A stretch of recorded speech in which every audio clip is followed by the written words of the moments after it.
Hello, everyone, and welcome back to another episode of the We're Going Five podcast powered by tshtennis. Absolute cinema. What we just watched, that Sinner versus Alcaraz final, is going down in the record books, and I cannot wait to talk to you guys about this. We're just coming off of it. We just finished watching it. So just raw, quick thoughts, guys, on what in the world we just witnessed. Smail. Yeah, well, I picked Alcaraz to win this, so I'm kind of taking a victory lap because I can claim that I saw it coming.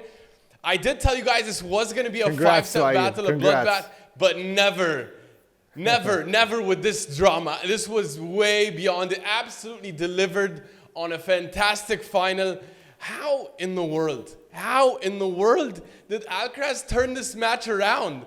After he was down 3-5, love 40, triple championship point for Sinner, it felt like nothing was going his way. Like there was no way he could wriggle out of this situation. Jannik was so dominant. He was dominating the rallies. He was moving forward. It felt like Alcaraz had no shot. And it was just a prayer. The crowd kind of got behind him there in that moment. And then one of his forehands kind of touched the line. And so, I mean, Jannik played those points pretty well, if you ask me. And Alcaraz was he played brave enough. Jannik missed a couple shots. Then it goes into the 5-4. Jannik serving for the match. And again, Alcaraz found a way. He had the momentum. It was unbelievable. How did he find them? And then, okay, fine. Alcaraz steals the momentum. Then we go back in the fifth set. He's leading. He's dominating. Then it's Alcaraz's turn to serve for the match. And then Sinner, after all the momentum was against him. And the crowd was against him the whole match. He breaks back. Like just unbelievable mental from both of them. And then I guess the signature Alcaraz, and he's on a generational clutch run, Alcaraz at the moment, because to go up 7-0 in a championship final set super tiebreak is unreal. It's unreal, and it just speaks to how mentally tough and physically resilient he is and how brave he is. He absolutely rises to the moment. He's the man. He deserved it. Jannik said he deserved it. It was a brilliant match. It was awesome. Everything we could have asked for, Haroon.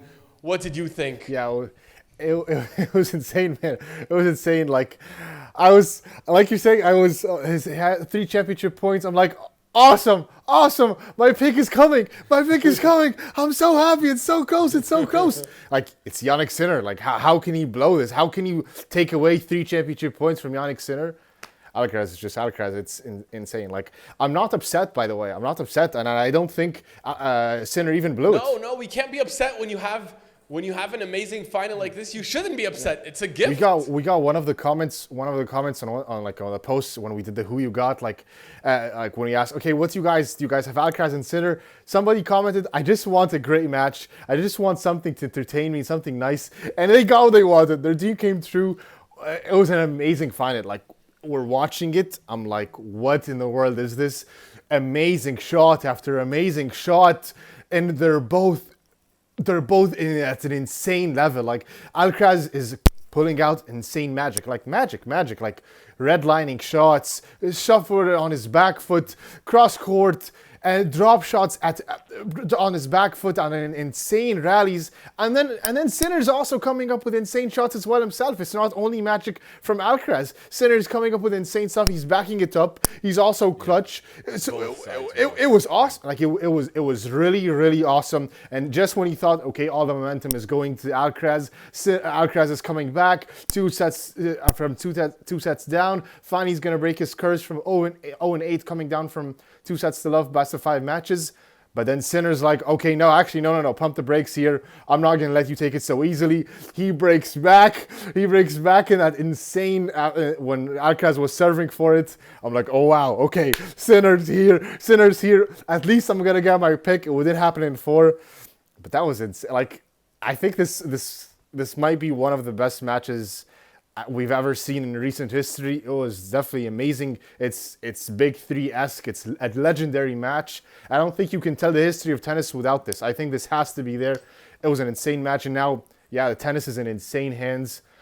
awesome. I'm just so happy we got this, and I'm so happy that this delivered exactly how we wanted. Like, we wanted something and we got it. It's a great feeling. I don't care whether I was wrong or right. I just wanted a great match. What do you think, Yusuf? What are your thoughts? Yeah, there's not much more to add there to what you guys said, but to me, like breaking down how the match went, you guys broke that down. But I do want to say thank you to Carlos and Jannik, because I believe what they did today is something that's going to live in the record books, not only from a tennis standpoint, like the match itself is something, but what's going to happen beyond. Because what they did today was make people fall in love with tennis. And if you were a fan of tennis, and then when the big three were gone, maybe you fell out of love in a way, or if Novak was dominating and you're holding on to him and there's no one else to compete. Jannik and Carlos today made people fall back in love with tennis. And not only that, someone was probably watching this final for the first time in their life. They're probably watching tennis for the first time in their life. And they sat down and watched that match, and they saw magic. They saw something that no TV show, no movie can ever create. And from this moment forward, that person might become a tennis fan for life and pass on the tennis fandom to their kids and their kids. And that's the ripple effect of what they created. And the same way you can have conversations with people and they'll tell you, I fell in love with tennis because of Rafa. I fell in love with tennis because of Roger. And then after them, I don't know what to do. What Jannik and Carlos did today, I feel like they brought people back into tennis, because it was in a way it was fading. You know, you're supposed to have that gap after such highs of the big three, and lo and behold, so fast they come in. And I do believe today was the day they became superstars. I know it might be crazy to say because they both have won Grand Slams, but like even when you're watching the match and you're watching, you feel like in a way, if you're maybe in a way people aren't so gravitated towards them. They're still like these are the first chapters being written, but now they just wrote a chapter that you cannot skip, a chapter that will be told till the end of time. And what they did today is why I want to say thank you to them, and more people are going to gravitate towards them. Some people are going to gravitate towards Jannik in a way, because what they saw from him and how he lost and how he was leading, then he fell, then he came back. And some people are going to gravitate towards Carlos, the way he was able to come back and how he was clutch in that moment. Everyone is going to identify with either of them. And I think this is the beginning of the new age of tennis. It was today, the first time we get them in a Grand Slam final, and they deliver this way. So that's something that's just to me what I take away from this match. Being the biggest winner tonight was tennis. Jannik, as much as I know it's heartbreaking, he did not lose. And Carlos won. I believe they both won. Tennis won. We won as fans. And to everyone that's going to join tennis and watch tennis again because of them, oh my God, we have an amazing, I would say, decade coming up in tennis. This is awesome. For a tennis fan, I truly am happy, and I am thankful and grateful to what they did today. Yeah, there's somebody else you're missing to thank, though. Go ahead. Oliver. Yeah, I want to thank Novak Djokovic for staying elite for that long after the big three were starting to fade away, to give us enough time to get Jannik and Alcaraz. Thank you, Novak Djokovic. You could say he's the reason. They had to like, to beat Novak, they had to find the level they probably didn't have to with anyone else. Yeah, it's true. Like, he elevated them right to another level. That's one point. I like the point about them becoming superstars. I think today, maybe the day they became global superstars. Like, they were already tennis superstars. Yeah. Maybe today's the day they became global superstars. Today is the day they became household names. Yeah, definitely. And if you do not give Carlos Alcaraz a logo and a brand and a trademark and everything after this, I don't know when you do it. Well, honestly, in my opinion, he deserves one long ago. So they need to make it happen way sooner. They're both amazing. This final does have the feel of that Roger Rafa 2008 Wimbledon final. You know, that first instant classic for a Grand Slam bout between the two, or maybe 2007 when they had their first. And this is how they delivered. Yeah, when they first went 5, like, this had that feel, right? It had that ultimate battle. Yeah. But I think you could even say it was even higher, because you know, in that first 07 final between Rafa and Roger in Wimbledon, it was a little bit one-sided.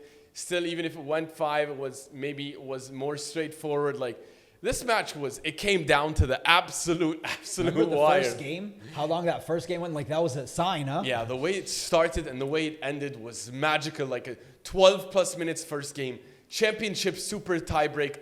Final set super tiebreak to end it. Like, the level, honestly, never dipped. Yeah. It never dipped. Like, I was glued to this match. This was the second longest match in the history of Grand Slam finals. And I was glued to it the whole time. Yeah. We couldn't take our eyes off what we were watching because it was mesmerizing tennis. It was physically brutal.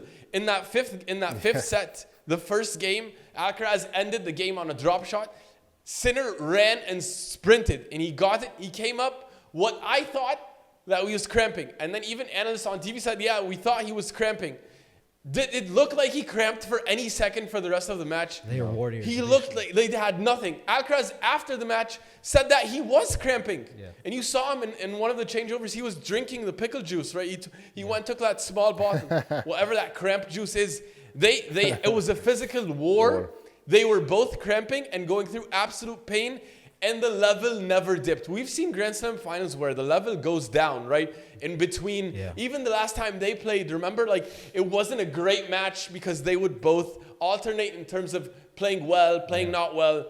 Today, they both played awesome the whole time. Even when Alcaraz took that third and the fourth, Sinner did not play bad. There were just a couple moments. The tie break, the crowd got behind him. Like a couple errors when Sinner was going for it. Sinner played brave. Alcaraz played brave.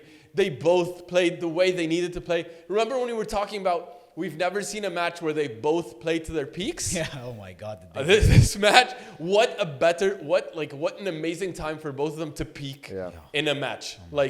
You could even argue that Alcaraz, even though he lost the first 2 sets, was still playing really great.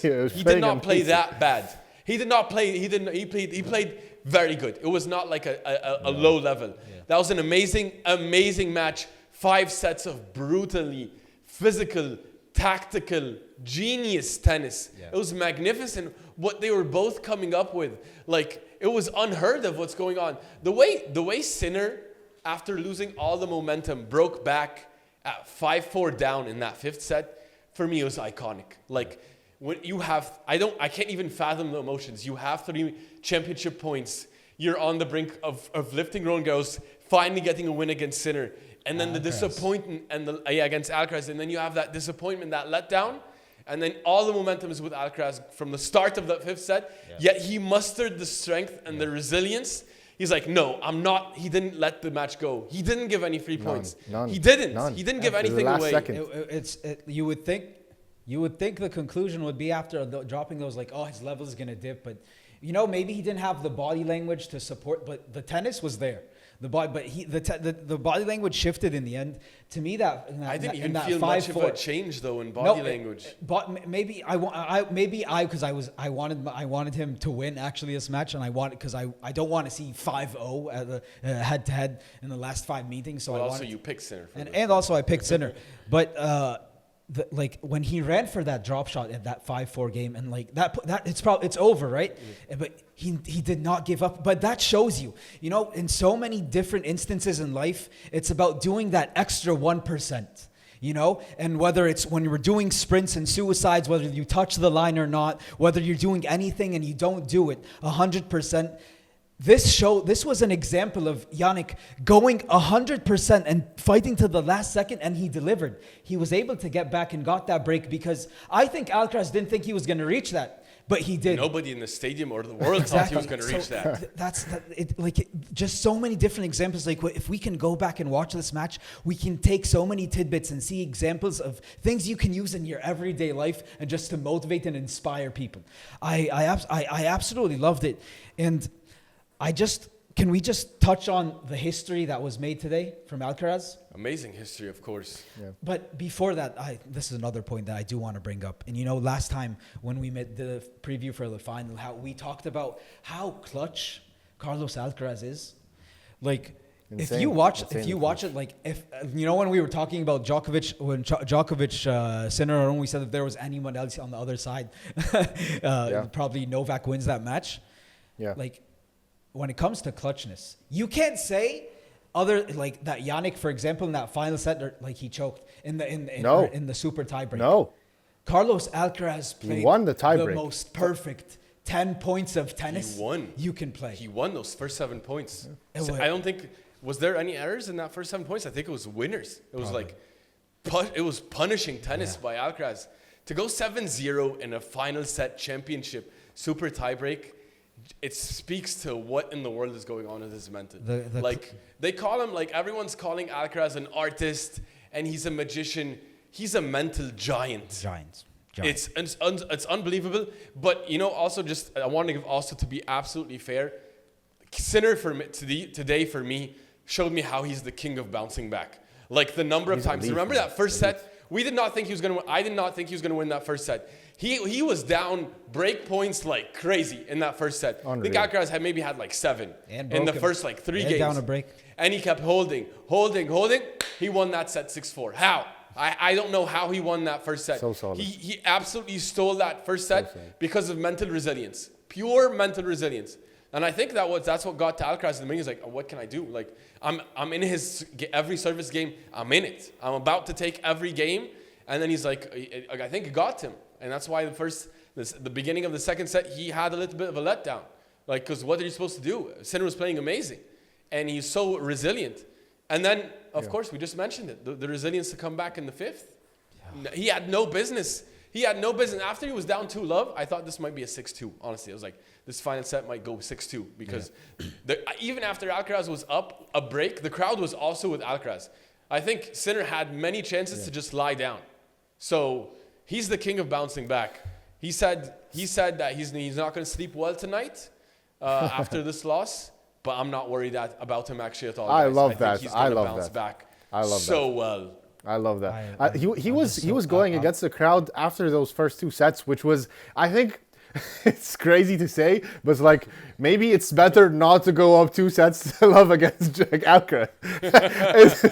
it's like maybe let him have a set, so the crowd is not against me, and I'm having the pressure. And even with all that, Sinner was right there. He had his chances. He wasn't backing down. Even with the crowd kept on cheering. And Alcaraz was with the crowd like he were 1-1. Every time he hits an insane shot, ear, like ear right away. He goes to the ear. And it's like, I was so mesmerized. But how I felt kind of the matches were is that Alcaraz's game. It's like. He has a finite amount of errors that he has to make to get it out of his system. I need to make let's say 10, 15, I don't know, 20, 30, whatever. I need to get them out of my system and then I'm going to be perfect. And then, so it's like Sinner has to rush. I need to go super quick to get my points, to get my sets before all the errors are gone so he can have some in the tank. And Sinner's like, okay, I need to sprint. My energy's there. I'm locked in. I'm super focused. I'm there. I'm mentally focused. When matches starts to get longer and longer, then I start to fatigue a bit. But even then, he wasn't fatiguing that much. It's like, oh yeah, Sinner, he need a long match, he doesn't win. But I didn't feel like it was a coin toss.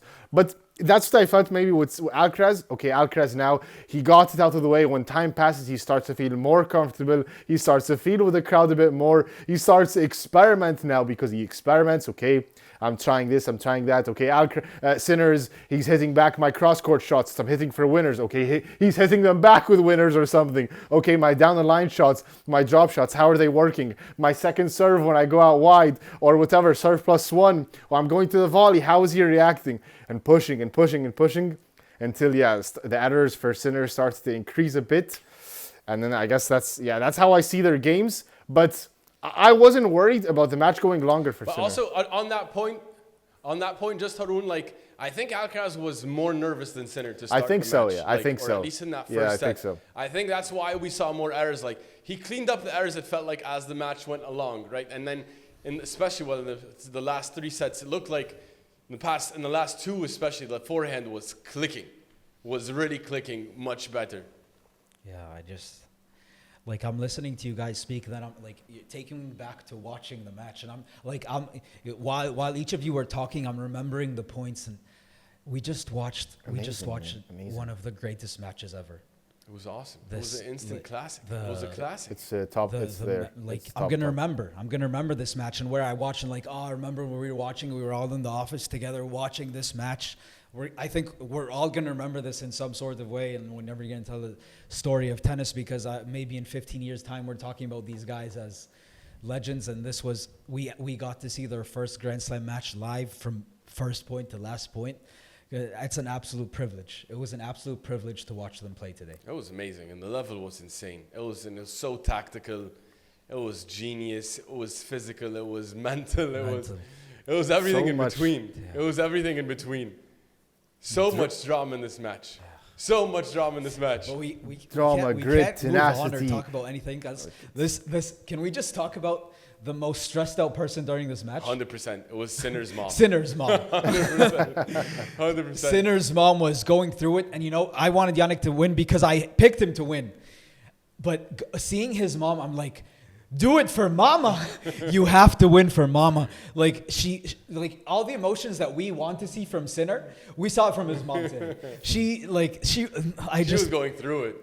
Sinner, by the way, was showing some emotion in the end. I'd be a fan of Sinner's mom. He got frustrated. Sinner. Did you guys notice press that? Conference, he even talked about. Yeah, in the fifth set. How can like he has obviously, but he knows how to compose himself, but. His mom, the I don't know how many calories she burned. She probably did a workout for the ages. She might have some gray hairs after that match. It's gonna be tough. I think everybody burned a lot of calories in that match. Alcaraz's mom though? Yeah. Yeah, Alcaraz's mom's left. She left. Right at some point. They panned her box. Yeah, and she wasn't there anymore. And there was some points when they would get her in the box, and she was looking down. She wasn't watching. She couldn't watch anymore. It was too much. If that's my child playing, like when I would watch you guys play matches, like we're all playing on the lowest level, but when I would watch you guys, I'm like, and then it's pressure time. I'm shaking outside. Why am I shaking? It's crazy. So, I was nervous, and I don't know any of them on any of them. Like I was so nervous. Like, and then it was Sinner's mom was like tearing up when it was championship point because I guess she thought it was over, and then it wasn't.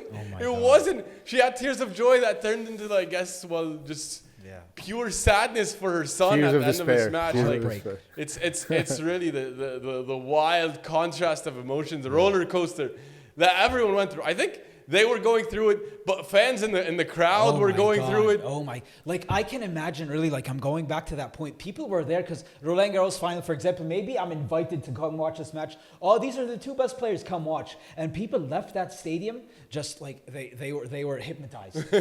Oh my God! What did we absolutely just fatigued? We witnessed one of the greatest things because we know this. We watched all the. We went to Roland Garros. We went to these tournaments. We saw these guys live. I was privileged to see the big three live. They captivate you. Like my heart skipped a beat when I saw Rafa the first time, and I can imagine these people went in and they came out completely different people. Yeah, unbelievable! Like their lives were changed forever. Yeah. Whoever got to the pleasure and honor of seeing that live, it was unbelievable emotions. People in the stands were absolutely losing it. Odell Beckham Jr. was absolutely losing it. He was celebrating more than he saw. He was celebrating like crazy. Spike Lee more than when he won a Super Bowl with the Rams, you could think. Yeah, Spike Lee was there. Dustin Hasselhoff also. Drop shots. He was like doing that. He was loving it. Like they got George Russell. He was also losing it. He couldn't believe it. Like when you get like the highest level of professional athletes and you see they feel how amazing and unbelievable it is, it tells you the level you're watching, right? Yeah. I hope someone's watching this episode right now and they were there and they can maybe just let us know in a way what it felt like, because I can't even imagine. It was probably insane. Dream. One thing, which is something, one of the biggest stat lines that we saw and we're like, that one right there, that's tennis in a nutshell. Yeah. Jannik Sinner, 103 points won. 193 points won. Carlos Alcaraz, 192. Oh. Tennis, huh? Absolute pain. Just absolute pain. Like, and it reflects the reality of the match. Jannik Sinner, you could argue, had a better overall match, you could say, and he was maybe a little bit more consistent. But guess what? It doesn't matter in tennis. It's when It's about when. It's like about when. that difference could be just he had triple championship point and he didn't convert one. Like it's the finest of margins in tennis. It's the only mental battle. Like it's the most mentally brutal sport, I think. Like the mental emotions and resilience you have to show to win a match like this is unreal. But for all intents and purposes, guys, I think even after Sinner went down in that fourth and the third and the fourth, and Alcaraz, when he went down 2 in the beginning, I think if you told both of them, hey, you're going to go to a 5th set, whoever wins this set takes home the trophy, I think they would both have been happy before the match. They would have both been happy if you told them you're going to go to a 5th set with your opponent and winner takes home the title. I think they both would have taken that deal. Well, this just you know what? Like this pains me a bit because thinking of Sinner, because now I'm thinking of the Sinner when he was up and he had the championship points. It was going to be 4-4 in slams, and we were going to be tied up when we're going into Wimbledon. Like now it's 5. I don't like the gap. I wanted it to be right there, but I guess Sinner. Let's see what he does. But you have to earn your stripes, like you know, in the NBA, in the playoffs, and NFL. You have to earn your stripes. Is his first Roland Garros final? Is his first absolute test on clay? Yeah. So it would have been too easy for him to win it. The storyline's better when he comes back and wins it next year or the year after. You know. But Haroon, you wanted to bring up a point. Go ahead. Yeah, I wanted to say something. You know, like when I told you guys, when I brought up this point in a funny way, like Alcaraz, Sinner's kryptonite is friendship. Like I didn't feel it was aggressive enough. He didn't go for it. I wanted him to go for it. So there's some. He proved you wrong, huh? So I was some points. I'm like, come on, Sinner, come on. Remember some points from that Rome match where every time he would face Alcaraz, go for it. Don't just lay down. Don't keep A-.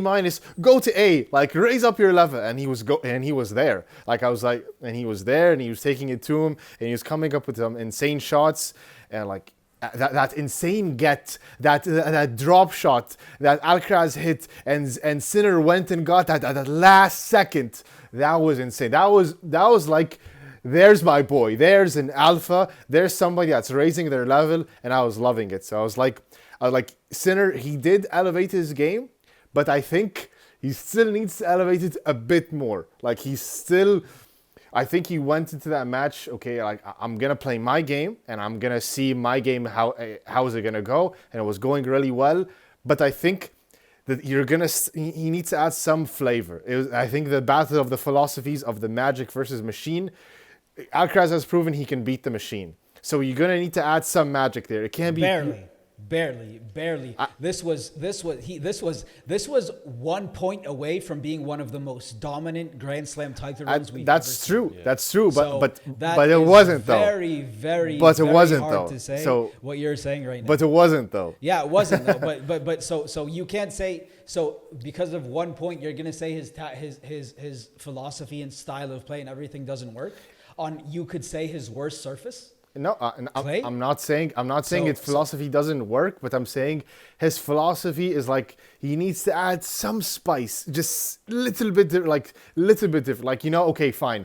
If you ask me, fine, but saying they went to that final set tiebreak, those 10-point tiebreak that they went to, and Alcaraz just all of a sudden insane shots. So I'm not saying that Sinner doesn't have the game to match that, but he needs to have some magic in his bag to let it out when he needs to. That's what I'm saying. What was the magic? Because it was ground strokes from Alcaraz. Okay, but it was. And it wasn't like what was he doing that you could say Jannik for example, Alcaraz hit a drop shot. Sinner went to go get it. That was one. And then he just Alcaraz took that like just a volley. Okay, that's a swinging volley and take that to finish the point. That was something nobody normal would think about. You know, like that. That's not a normal shot to think about. It's like, okay, let me do something crazy. I know. Yeah, it was in the air, and then it could have landed out, so Alcaraz was like, yeah, I'm going to take it because I'm not going to even risk it. Yeah, I know. What we could say, though, is probably Sinner's volley needs some work. I don't think... of course, like Sinner, he's always talking about improving, and both of these guys are improving at a massive rate. Like, at a massive rate, and they both bring the best out of each other. I don't know, it's hard to agree with what you're saying, Haroon, although I understand your general point, I think, but like Sinner's going to go home and he's going to be like, Yeah, well, last time I played Carlitos at Roland Garros, I took him to 5. And this time I probably had him in 4, and then we had still him in 3. I had him in 3, and then I almost had him in 4, and then I had him in 5. Like I was there right there when we went toe to toe in 5. Like, so I'm not sure what much more tactically could change. Maybe the net game can improve a little bit. Although he had some very beautiful touch volleys today on a lot of critical points.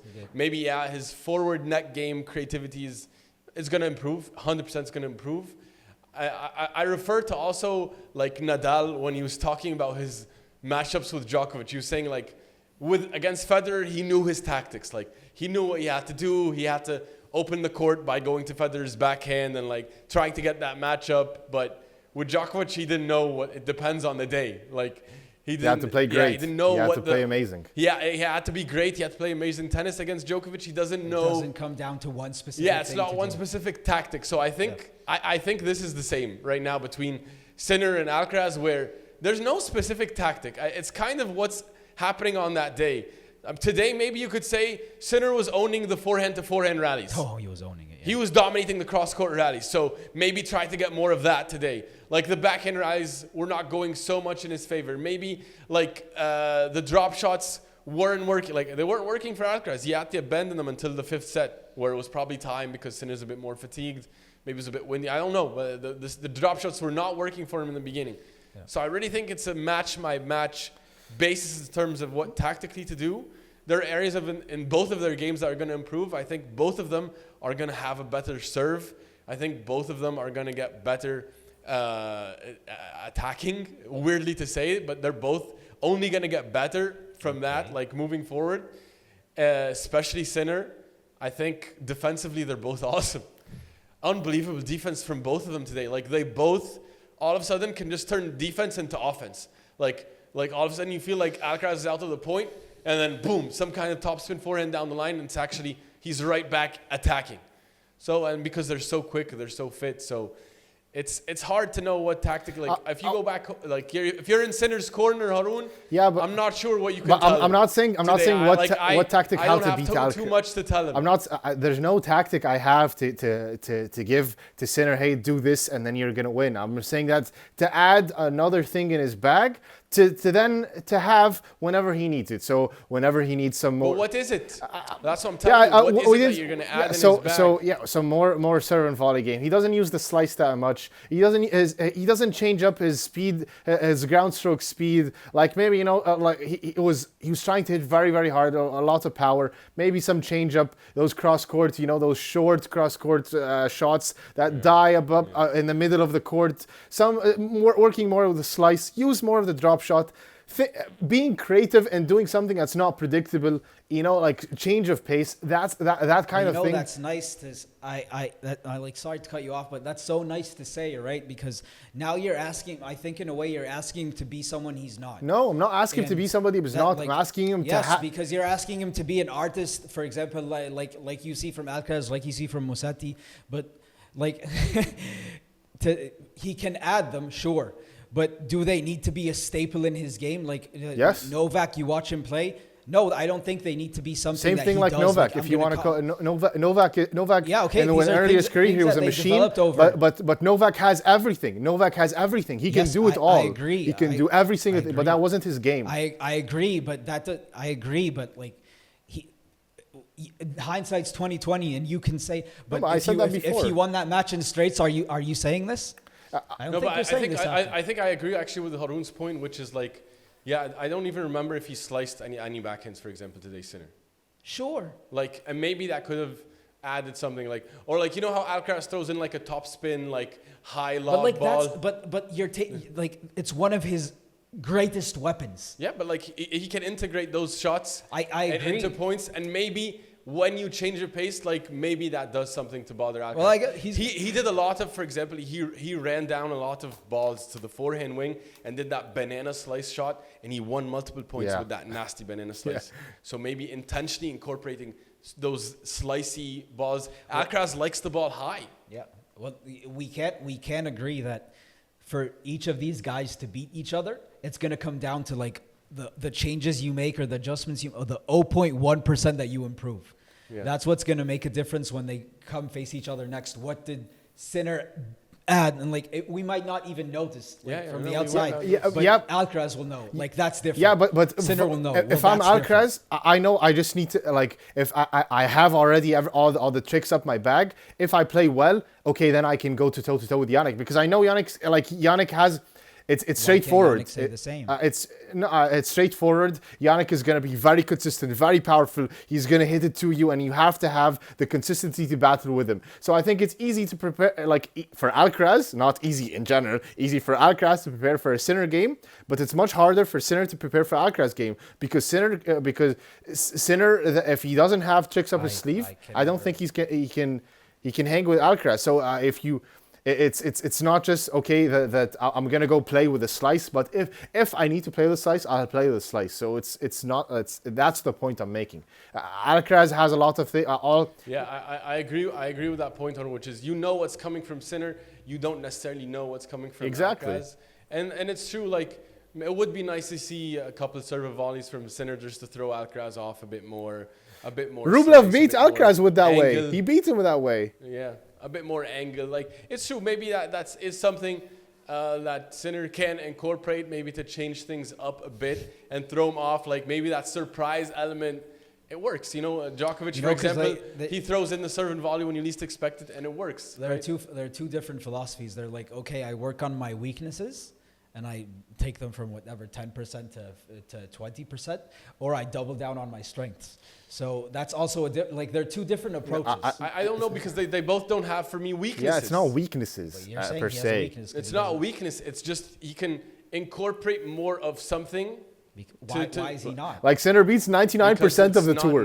He beats 99.999% of the tour with his game. It's just that 1%, so he has no weaknesses. It's just like you need something else to beat this guy. But you're saying he needs to add things, he needs to improve things. Incorporate. I think he can do it. He just doesn't do it. Like I think he can serve and volley. He just doesn't do it. Like I think he can hit pretty good slice forehands and backhands. He just chooses not to. Like today, what should he have changed today to get him the win? It's hard to say there's anything specific. I know. It would be unfair. I know. It would be unfair to say. But he served and volleyed here a few times. No, but maybe like to get some cheaper points on big moments, maybe that can be like a different thing for him. Okay. Like I'm not sure that would guarantee the win. I'm not disagreeing. I'm just looking at it from the different standpoint of okay, like how I see it. It's a critique of him. He's trying to emulate the same game as Djokovic, and Djokovic is a complete Swiss art. He's a chameleon. He can switch to any player you need him to be. Whoever is playing him. When he's playing Roger, he'll play a different style. When he's playing Nadal, he'll play a different style. You're asking him to become something. You're asking him to become. But you have to win. The objective is to win. It's not to be yourself. If you want to be yourself, then be somebody else. But that's not this thing. Your objective is to win. Oh, but that's not Novak doing that. It's not him being outside himself. Like that's like he's not a serve and volleyer Djokovic when he serves and volleys. Exactly. That's not his game. But he does it in certain Rafa moments too. Yeah. Okay. So like doing that doesn't make you not yourself. Oh yeah. Sure. But it means that you can have a different element up your sleeve, which could be interesting, right? It could be interesting. Like if there is something. There is something to explore there for but that's like saying Rublev, okay, Rublev, don't change anything in your game, just stay the same. But Rublev's game is reached a peak. And when Rublev did start to do different things, he started to win. So do you want to just be a baseliner or do you want to add more things and win? So that's the point I'm saying. He's not just a baseliner, but fine. They even wrote it in the start of the thing. They wrote it. They when they put the two guys to start off the match, Alcaraz and Sinner. They wrote attacking baseliner for Sinner, and they also wrote attacking baseliner for Alcaraz all around court game. So they actually mentioned their style of play, and they mentioned that Sinner is an attacking style baseliner. Roger was the most all around. You could say the closest to Alcaraz. Okay. Who's the greatest player of all time? Not him. So it's not one way to approach things. But like, what's one? I'm not pushing for a specific philosophy. I'm pushing for that you need to have the tricks up your sleeve whenever you need to. Play with whatever style you want to play, but as long as you win, then I have nothing to say, or anybody else had anything to say. If he keeps on winning with attacking baseline style, and he never loses, then there's nothing to say. He doesn't need to do anything different. But he's losing, and he with somebody that has all the shots with a Swiss Army knife. So you have to do something differently. Oh man, good points. We'll see what he adds. Let us know in the comments, guys. Let's please. We need to. What do you guys think of this point? I have. It's valid points. But Smiley, you wanted to hint on a few other things. Yeah. Also, guys, I first point is just there was going into this match, and when we reached the 4 hours point, it was like Sinner has never won a match beyond 4 hours, and there was this whole narrative about the 4 hours. I would like to put that narrative to bed. I would like to let that narrative go night, even though he did lose. Yeah, he lost, but did his level dip? No. Did it dip? No. Did it dip? It didn't dip. Only casuals. The level was amazing, and it was a fantastic fifth set. One of the highest level fifth sets we could ever see in the history of tennis. And he does not deserve such a reputation. No. He only gets that reputation because of, he hasn't won. Maybe it was something before. I think it had absolutely nothing to do with today's outcome. Nope. Today's outcome came down to few mental, I think, edges here and there. And it would have been him on the lifting the trophy. Yep. So just that one, I'd like to throw that one out the window because Sinner answered that question way too well today, in my opinion. Yeah. And the second thing I would like to just point out to guys is that we're in such good hands in terms of tennis. And like you said, Yusuf, at the top, where a lot of tennis fans, a lot of younger kids are going to come into tennis, and people are going to come back to tennis because of this beautiful match and this beautiful rivalry. Amen, brother. And I want to add what makes this rivalry even more special is the sportsmanship and class between the two. Yep. I absolutely loved it, and I take my hat off to both Jannik Sinner and Carlos Alcaraz for just the absolute class throughout this match. And it starts off with both of them. At the beginning, there were moments at 5-all in the fourth set, and Jannik had lost all the momentum in that match, and Carlitos hit a serve. It was called fault. And he actually went and deleted the mark and gave it to Carlitos and gave him the ace when it completely went against him. He did not have to do that, but that shows you the sportsmanship and class. He's not cheating the game. Carlos did the same. At deuce, on the first game of the second set, he was down a set and he was down a break. Carlitos goes, deletes the mark, and he gives the Sinner the point. Like, it just shows the class. And all throughout this match, they kept on correcting line judges and giving each other the point when it was not beneficial to them at all. Yeah. They do not need to do that, class. But that's the sign of great champions. That's the sign of great sportsmanship. And I think that was so intriguing for everyone watching, especially casual fans. When you see why in the world is he giving this point, like let the umpire or the judge make the ruling. No, they overrule the umpire and the line judge. This is class. This is sportsmanship. This is why we have the next best rivalry in tennis, and why we have, arguably, in my opinion, maybe the best rivalry in all of sports right now. It's awesome. Yeah. It's awesome. I absolutely loved it, guys. Much needed for young kids and everything, and everybody learning tennis in general early on. Also sports in general. All of the young kids, very important lessons to show. Very great examples. Well done, guys. I'm very interested to see how this moves forward, and who develops as what type of what's the narrative going to be around Sinner? What's it going to be about Alcaraz? Because we're in the first few chapters. We're in chapter 1 when it comes to Grand Slam finals. So that's going to be very interesting to see. And we have a quick turnaround going into Wimbledon, so we'll see what happens. Super quick, but how can the narrative not be about all the respect? No, I'm not talking about. I'm talking about sportsmanship. No, because we're older now, right? But when we were watching Rafa and Roger, because we saw them come up, you were a Roger guy. I was a Rafa guy. I did not like Roger when I was a kid. You did not like Rafa when you were a kid. So I'm like, but because we're older, we see it from a different perspective. So we're just fans of both. So I'm interested to see who's going to gravitate towards Jannik, who's going to gravitate towards Carlos, and why. Because from now, as matured people, we're like, they're both awesome. They're both so. And the same thing about the big three. When we grew up, we're like, I actually love all of them. I 100% agree, and that's true what you're saying. I'm also saying, like, right now, for example, today, I'm rooting for Alcaraz because he's my pick. I wanted the match to go 5. 5-all in the 4th set. Jannik Sinner, love 15, he goes and deletes the mark and gives Alcaraz the ace point. I love the word using deletes. Yeah, he went and wiped it. He just erased it.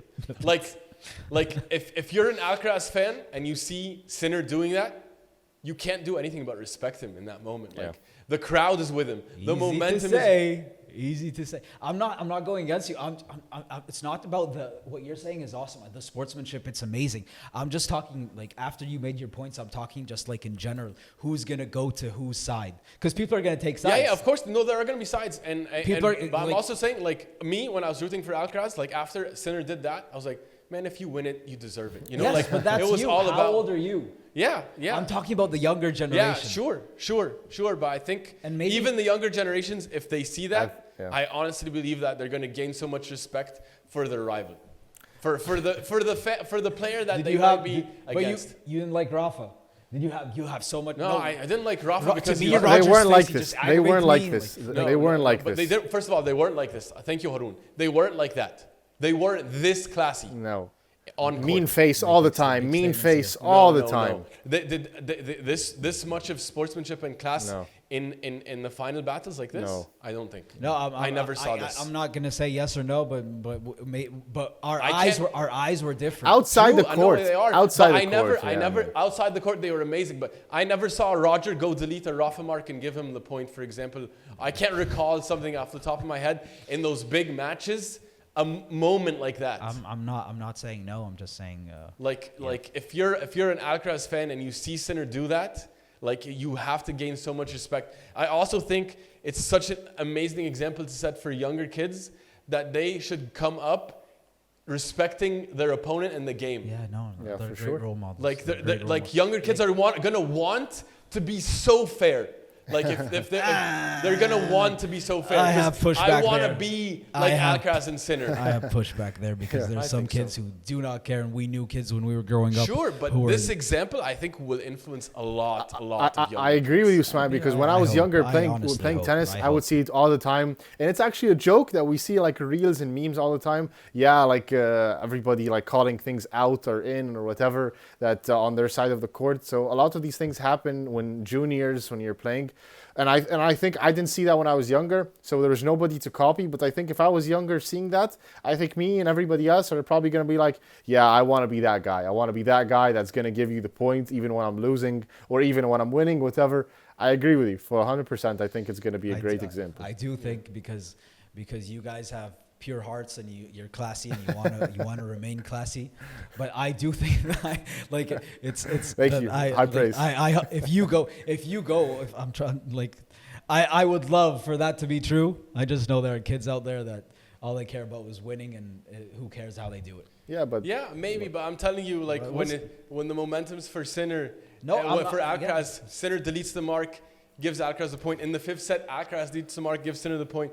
You can't not love it. I think it won the hearts of a lot of players, of lots of fans. Disagreement? There's no disagreement whatsoever. Yeah, I'm just saying, like, I would love.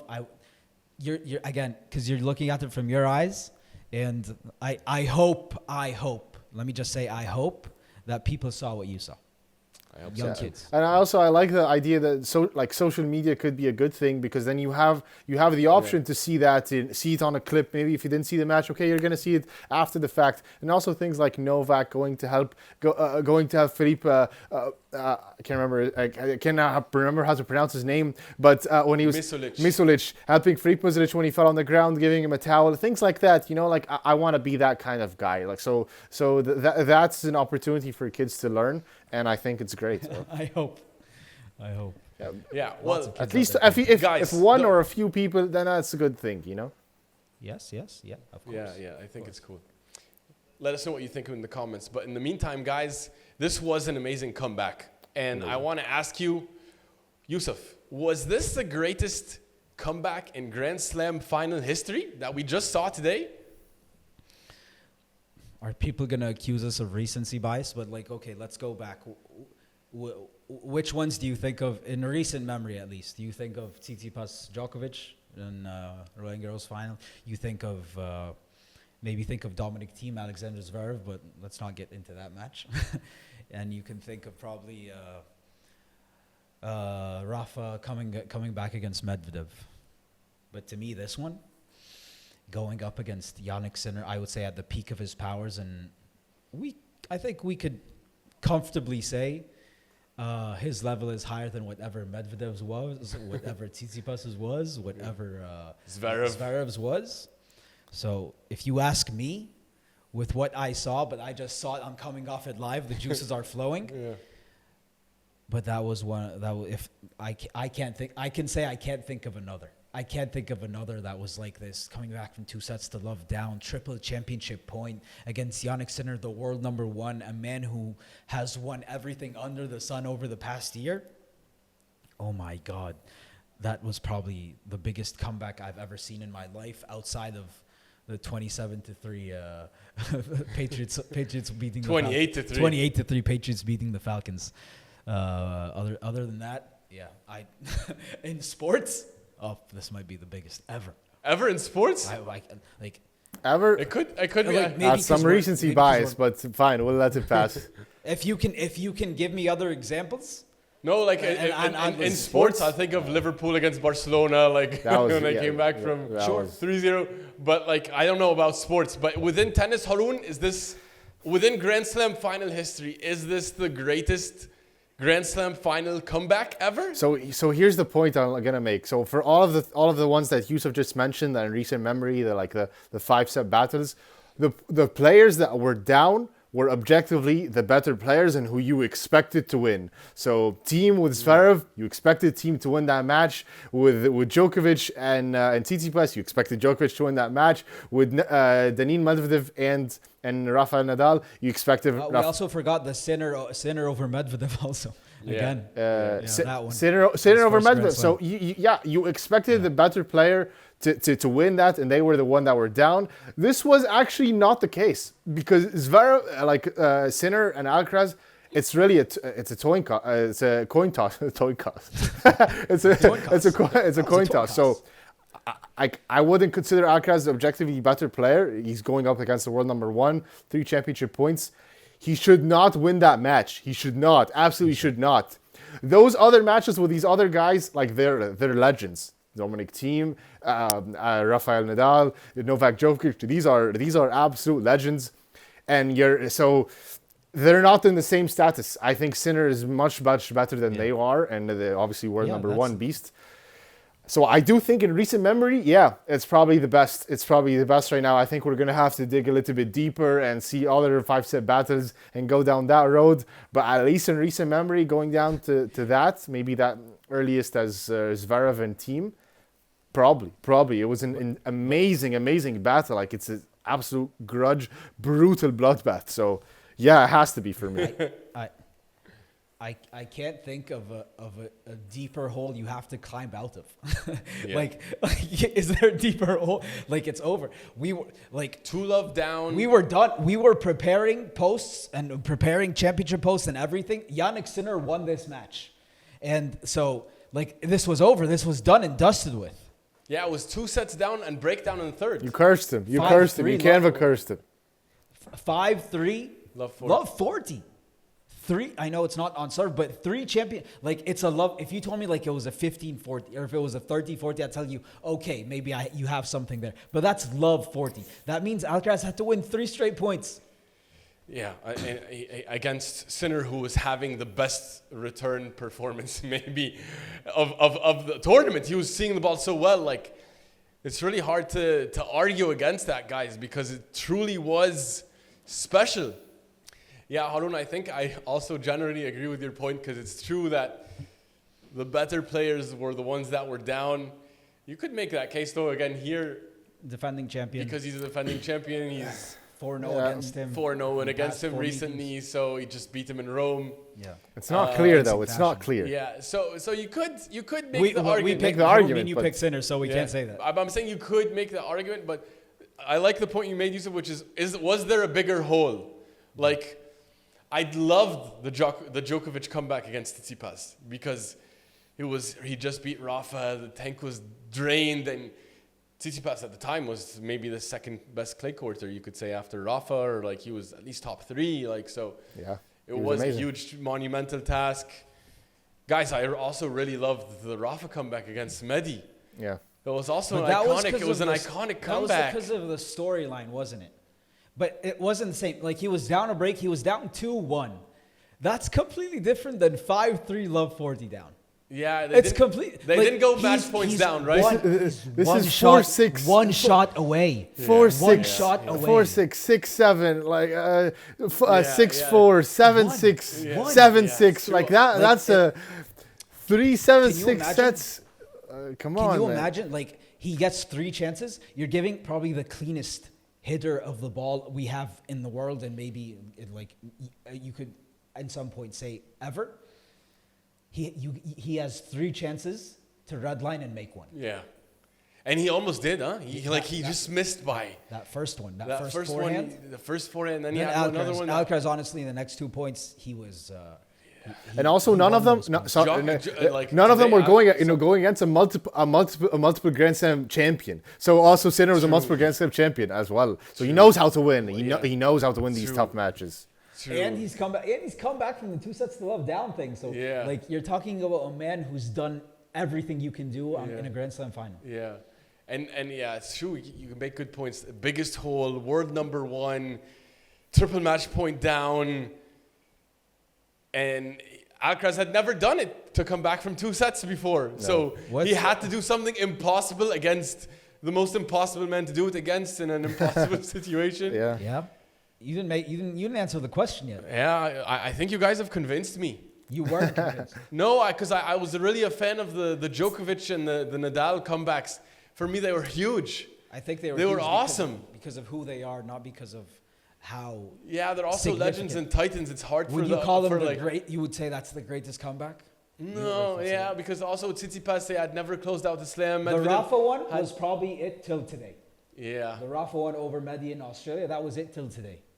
yeah. But today, You're right, guys. I think this is the best. I one. think tentatively, like we'll keep it there for now until we change it maybe that's later. the Yeah. awesome thing. Yeah, That's the and awesome thing. We're if gonna so- get, like, hopefully so much more of these. I hope, so we got 9 Rafa Djokovic Grand Slam finals. Yeah, I really hope we get more more. than 9 Because with Sinner after. I think we're set up to get more. I think. Yeah, no, because I We think should get more. We should. We'll talk about this when we recap in the next episode about the entire tournament. But it's big too. Yeah, we're It's not big big two. 3. It's We're not big two. 3. It's big 2. Like they were splitting the pie. Like, each one got 33.3%. Yeah, and then That's not what's happening here. It's Yeah. 50-50, baby. Yeah. At the moment, like, Yeah, and then Murray and Wawrinka had their moments exactly. there too. And so then they Potro, Del Del Potro in there. Yeah, But so it was a it's The still pie.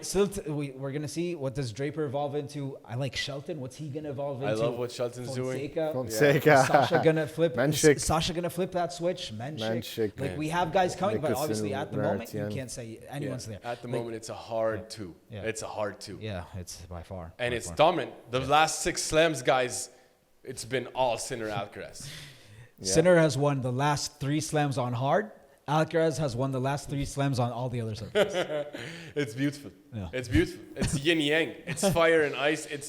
It's majestic. That's why I didn't want Sinner to win today, because if Sinner then dominates the battles on hard and on clay, But it's not the yeah, I guess it was gonna be dominant. because he's gonna be the slam. Oh my God, we were 1 point away from a completely different narrative. Yeah. Imagine. One forehand away.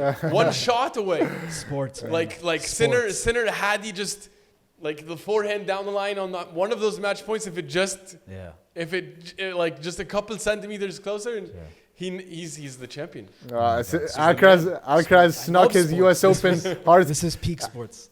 Alcaraz snuck his U.S. Open hardcourt slam before Sinner came into the mix, and now it's gonna be like he you took said, Sinner down. He took Sinner down in an epic 5-set battle. Yeah. This is gonna be some overreaction or some speculation here, but maybe if you just keep on predicting 10 years from now, hardcourt king versus dynamic guy. This is summer grass and clay, and then this guy's going to stop this guy from getting everything, and this guy's going to stop this guy from getting anything. It's going to be funny. Imagine Alcaraz finishing a career with only one hardcourt slam, and and Sinner finishing career with only everything else.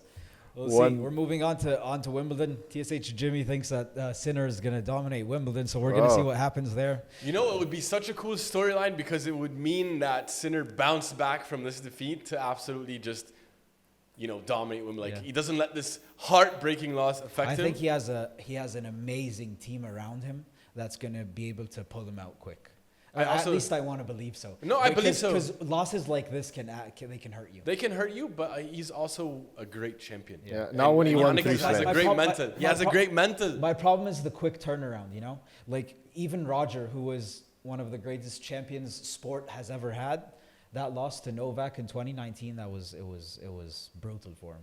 And he said so. Yeah, but he was older. He really wanted that so bad on his way out.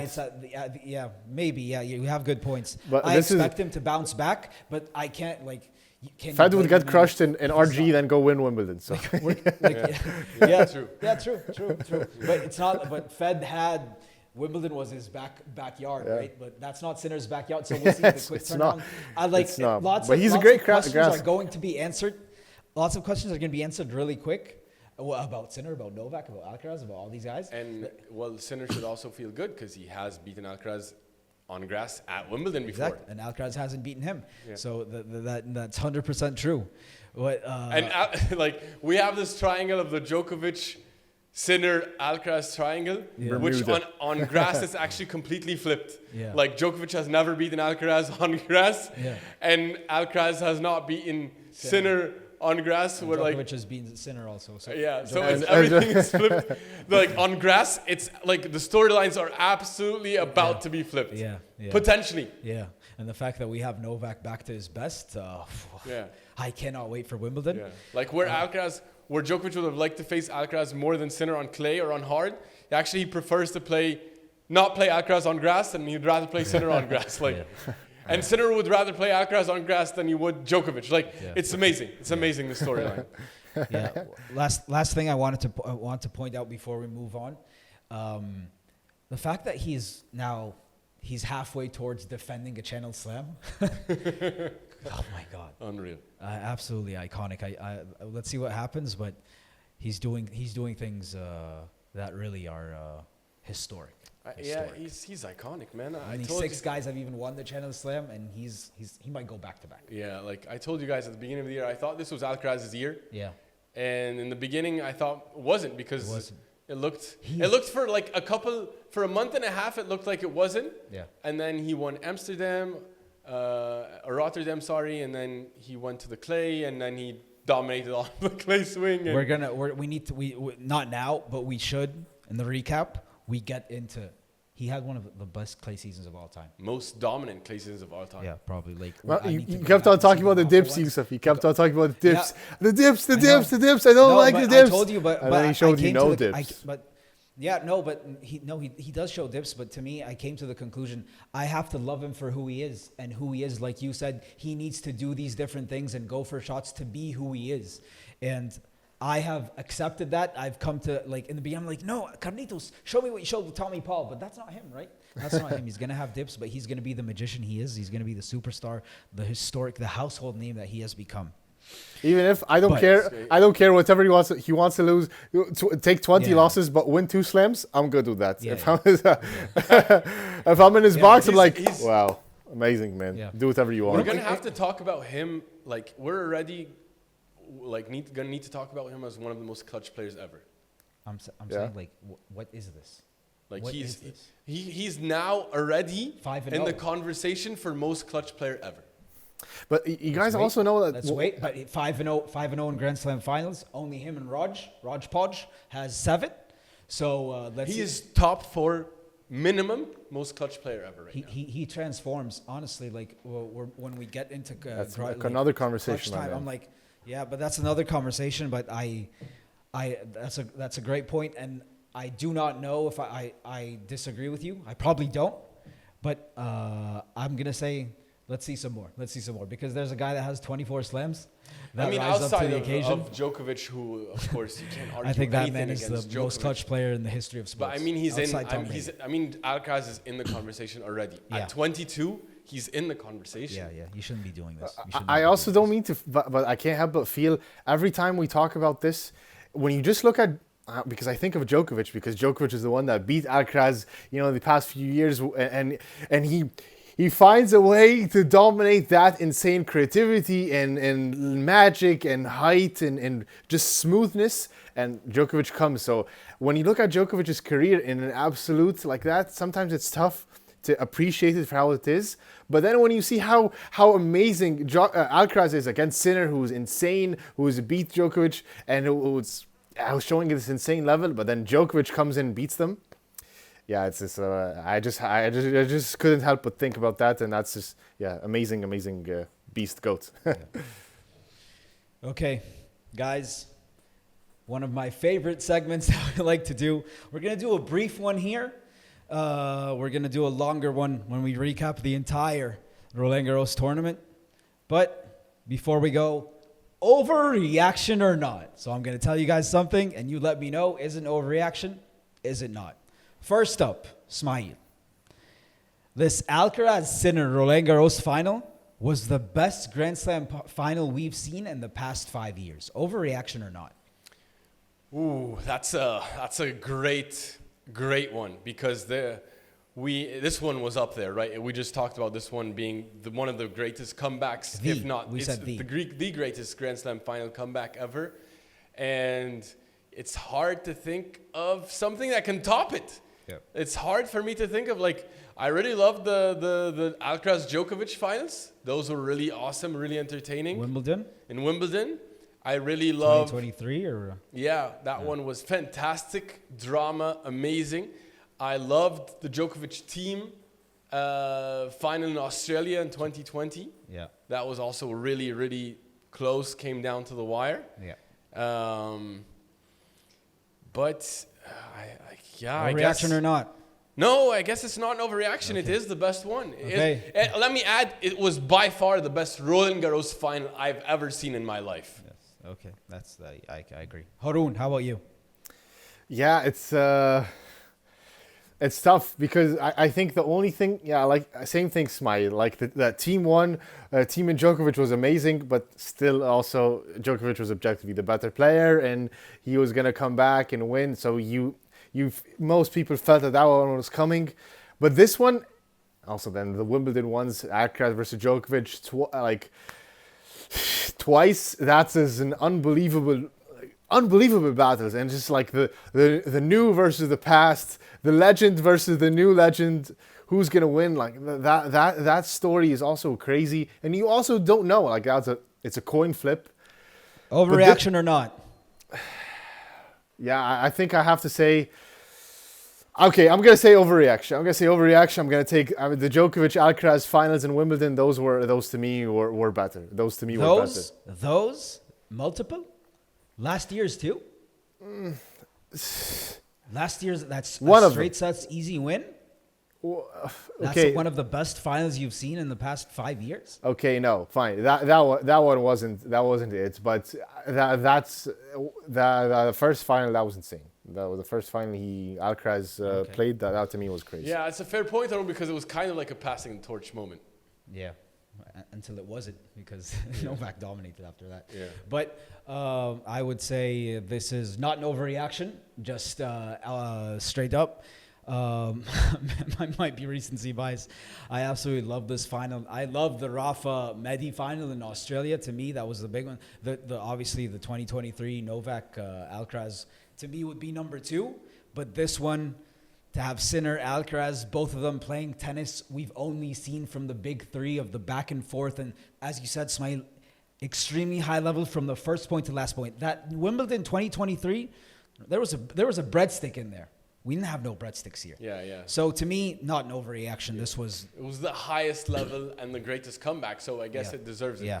But if you told me in the past 10 years, I would say the Federer Rafa Australian Open 2017. That was for me. That was nice. As a Federer fan, that was 2019. 2019 Wimbledon as well. 2019 Wimbledon, yeah. But I think Alcaraz Sinner, they've just had the best final of the 2020s. Yeah, that's a fair point. Yeah, probably. Which is why we said 2020s. For sure. Yeah. Okay, well, next up, Harun. Nobody outside Alcaraz, Sinner, or Djokovic will win a slam over the next 2 years. Overreaction or not? Ooh.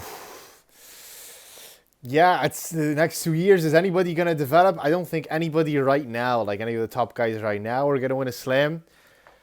Is anybody going to come? Is Fonseca, any of these young guys going to come? Draper, are they going to come steal something? I'm going to say no. It's not an overreaction. I think these guys have it on lockdown. They're on an elite level. I think it's not an overreaction. These guys have it in the bag for now. Smail. It's so hard to ask this question right after we just saw the best comeback we ever saw in the history of tennis for us, right? Yeah. So, and we just saw that their level is so elite. It's so far and above everyone else. Everyone. So far. Even Djokovic is talking about this is his last RG. He won't come back because he feels like this is too much for him. And Draper is saying he's so far away. I would say the next in line are Draper, Fonseca, Menchik, Shelton. Yeah. I'm excluding Zverev because I'm not sure if he can turn the corner here, but he's there. But I don't see them developing into Grand Slam champions in the next 2 years. So I'm with Harun. It's not an overreaction. We're in big two plus Djokovic until further notice, Yusuf. Yeah. To me, actually, that the next one, and he's going to remain the next one, is going to be Sasha, who's right outside. Can he just make these tweaks that everyone's waiting for him to make? Be more aggressive instead of being defensive. But at the moment, about everything I say, I have to see it to believe it. And I haven't seen that, so I need to see it to believe it. So if you tell me this over the next 2 years... It's not that long, huh? Yeah, That's not that long. It takes time for guys to develop. So I'm going to say this is not an overreaction. I can't see anyone within the next 2 years that's going to show me this greatness. Also, what's insane to think Unless those three are injured and then we get yeah, of course we're barring injury, but what's insane to think about is that they are way in front of their physical prime, which is still going to come at around 26, 27. Which is crazy. Historically. Yeah. And they're still way in front of their tennis prime, which is also going to come. Yeah. So they're not in any way, shape or form finished products physical athletes or even as tennis players. And mental. They're going to get so much better. You imagine already, Alcaraz and Sinner have already played in way more finals than everyone else in the top 10 aside from Djokovic. Yeah. They've acquired all this Grand Slam experience that none of these other guys have. Yeah. They have this Grand Slam resilience that none of these other guys have. Yeah. They've taken the bruises that all the other guys haven't. Miles ahead in terms of they're experience. Miles ahead in terms of experience and development and physical prowess and tactical. Fonseca needs 3 years to at least develop his body. You feel you feel like in a way when you would watch, for example, I would say even not that far back when we watched Rafa against Djokovic, Roland Garros in that third set. What year was that? 2020. 21, I think. 21. Yeah. 21. That set that we saw. And then now you're watching there's no one on tour that's on their level, and that's what we see right now. Yeah. We see there's no one on tour. They're playing. It's like they're playing a different sport. Yeah, they're playing a different sport. Yeah. Because they can bring out of each other things that no one else can bring out of them. So as a result, it is a different sport. So that's why we can't see anything else, right? And that's why it's going to be very hard. It's going to be very, very hard. Draper has a long way to go, guys. And for me, he's the next in line. Casper has to make a lot of adaptations to his game. Zverev is going to need a mindset shift. Fonseca needs time to grow physically and improve his mental. So We're far away, huh? You know, it's also because of slams, because of best of 5, because of long matches. For 5 hours, can you play your best game? I don't know if anybody can do that. Like, maybe we see some stardom from some players. Okay, they're great. They can upset some best of 3 matches. But can you play your best level for 5 hours? Plus, I don't know. That's why it's tough to say. Yeah, absolutely. That's a fair point, Arun. Like, they're going to have to really grow so much, and it's going to be so interesting to watch them both develop. But honestly, the best thing is we have a Grand Slam in less than a month. Yeah, it's fantastic. And I love that we have found our new perfect tennis rivalry, right? It's here, it's cemented. We got our first Alcaraz Sinner Slam, and hopefully we get many more of these to come, baby. Yes. They were awesome. Touche. Yeah, more and more of these finals. We'll be back here talking about the recap of the entire tournament. And also, you need to check out our interview with Christoph Ligon, which was awesome. He talked about facing off against the big 3, against Rafa on clay, against him in Roland Garros, and what that was like. So many awesome stories about the big 3. Check it out and let us know what you think. Have a good night. Good night. Good night. Very good night.